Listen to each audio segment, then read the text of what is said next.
जय श्री राम दोस्तों, आप देख रहे हैं यूट्यूब चैनल ज्ञान स्टार प्लस। तो दोस्तों, आप सभी का हार्दिक स्वागत और अभिनंदन। तो देखिए, आज का कमेंट हमने किसी भाई का चुना है और उन्होंने लिखा है कि ऐसा कौन सा इंसान था जो 1 महीने स्त्री और 1 महीने पुरुष रहता था। पहला प्रश्न तो उन्होंने ये पूछा है और इसी में दूसरा प्रश्न पूछा है कि वह कौन सी औरत थी जो दूध पीकर ही रहती थी, अन्न का ग्रास नहीं करती थी। देखिए, ये सब आज हम आपको बताने जा रहे हैं। इससे पहले जो भाई हमारे चैनल पर नए हैं उन भाइयों से मेरा निवेदन है कि वे भाई हमारे चैनल को सब्सक्राइब ज़रूर कर दें, साथ ही बेल आइकन को भी प्रेस कर दें, जिससे कि आने वाले वीडियो के माध्यम से आने वाले वीडियो का नोटिफिकेशन आपको मिलता रहे और नई नई कथाएं आपको मिलती रहेंगी।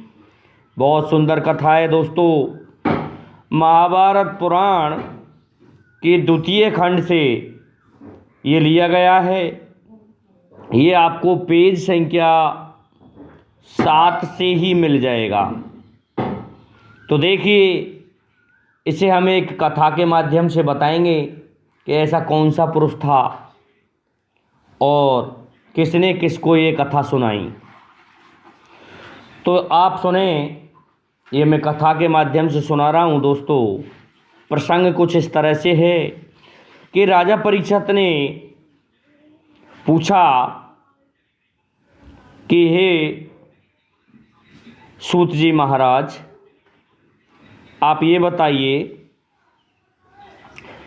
कि ऐसा कौन सा राजा था जो 1 महीने नर व 1 महीना नारी रहता था।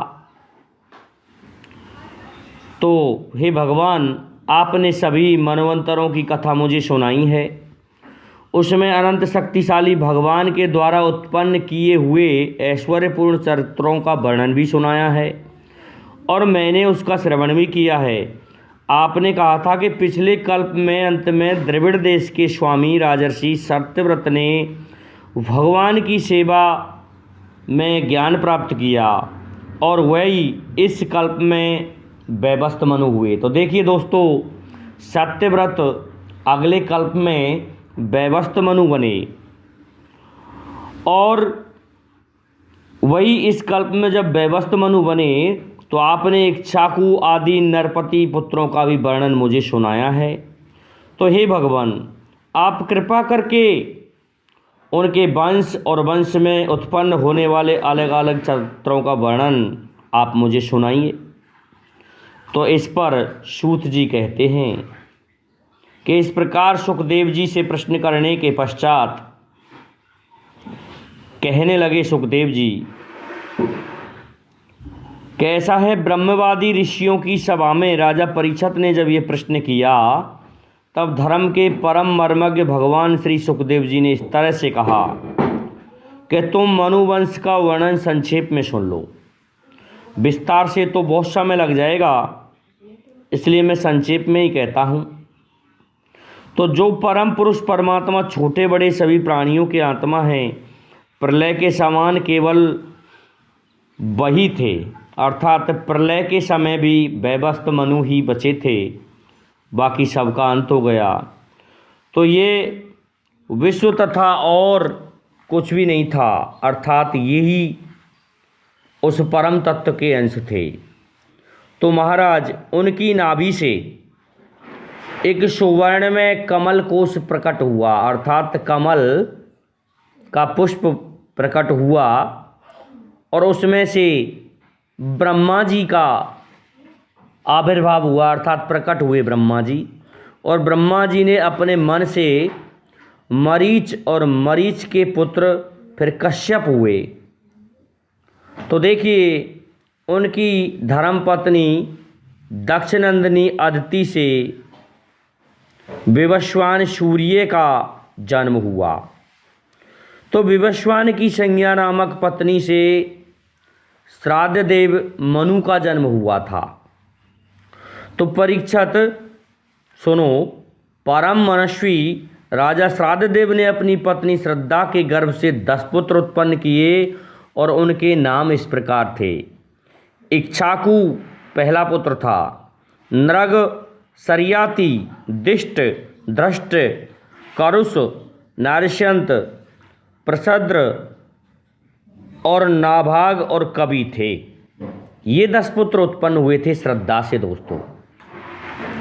अब क्या हुआ, वैवस्वत मनु पहले संतानहीन थे और उस समय सर्वसमर्थ भगवान वशिष्ठ ने उन्हें संतान प्राप्ति कराने के लिए मित्र वरुण का यज्ञ करवाया था। तो यज्ञ के आरंभ में केवल दूध पीकर रहने वाली वैवस्वत मनु की धर्मपत्नी श्रद्धा अपने होता के पास जाकर, देखिए दोस्तों, यज्ञ के 4 पुरुष होते हैं, होता, उद्गाता और अधर्यु। तो होता के पास गई श्रद्धा और उससे ये कहा कि भाई संतान उत्पन्न होनी चाहिए। तो इस पर उन्होंने बसठ कारक का उपयोग करते हुए एक आहुति दी और क्या हुआ दोस्तों, उसका उल्टा प्रभाव हुआ और उल्टा प्रभाव होने के कारण एक इला नाम की पुत्री पैदा हो गई। इससे मनु का मन थोड़ा सा विचलित हो गया।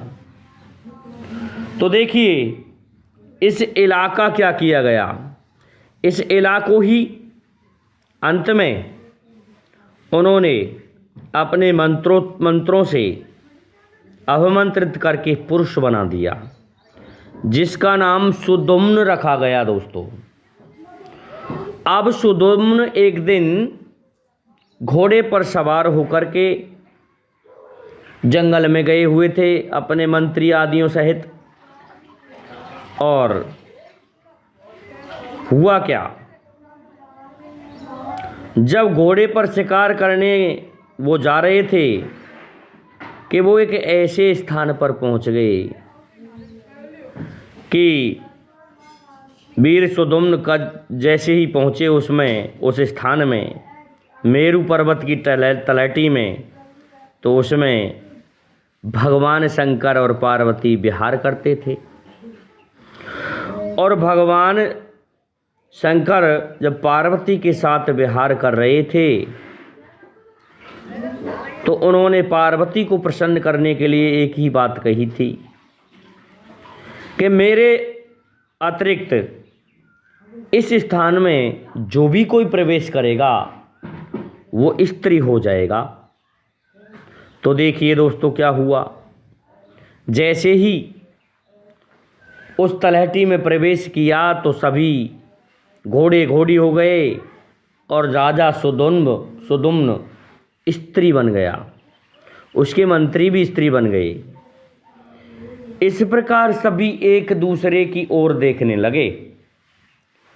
तो उसी समय हुआ क्या कि अब क्या करें, तो वहाँ पर बुध आ जाता है और बुध ने बहुत सी स्त्रियों को अपने वहाँ विचरण करते देखकर उनके पास गए और जो राजा सुदुम्न स्त्री बने थे उनसे विवाह कर लिया।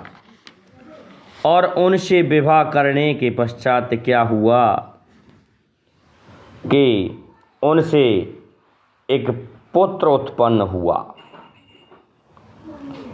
और देखिए दोस्तों, जब ये स्थिति स्वयं मनु महाराज ने सुनी तो मनु बड़े दुखी हुए और मनु ने क्या किया, वशिष्ठ जी को ये बात कह सुनाई, उनका स्मरण किया। तो फिर वशिष्ठ जी ने भगवान शंकर की तपस्या की और भगवान शंकर की तपस्या करके भगवान शंकर को प्रसन्न किया। प्रसन्न करने के पश्चात क्या कहा भगवान ने कि हे वशिष्ठ, तुम्हारा ये यजमान 1 महीने तक पुरुष रहेगा और 1 महीने तक स्त्री रहेगा।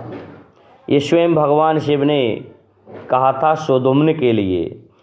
तो इस व्यवस्था से सुदुम्न इच्छानुसार इस पृथ्वी का पर राज करे और पालन करे। तो इस प्रकार वशिष्ठ जी के अनुग्रह से व्यवस्था पूर्वक अभीष्ट पुरुषत्व लाभ प्राप्त करके सुधुम्न पृथ्वी पर राज्य करने लगे, परंतु प्रजा उनका स्वागत नहीं करती थी। और सुधुम्न के 3 पुत्र हुए थे, उत्कल, गय और विमल। तो देखिए हे परीक्षित, बेशव दक्षिणापथ के राजा हुए, अर्थात दक्षिण के राजा हुए। और बहुत दिनों के बाद वृद्धावस्था आने पर प्रतिष्ठान नगरी के अधिपति सुधुम्न ने अपने पुत्र पुरुवा को राज दिया था, और पुरुवा को राज देकर के वन को चले गए। तो देखिए दोस्तों, हमारा ये जो प्रसंग चल रहा था, ये 1 महीने तक कौन स्त्री रहा और कौन पुरुष रहा, ये सुधुम्न नाम का राजा रहा था, और इसको उस स्थान में प्रवेश करने के कारण स्त्री तत्व प्राप्त हुआ।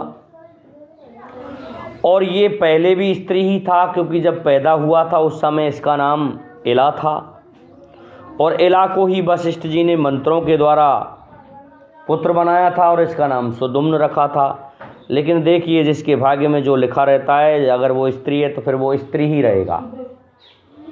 तो आधा आधा लाभ हो गया सुधुम्न के लिए, 1 महीने स्त्री रहना और 1 महीने पुरुष रहना।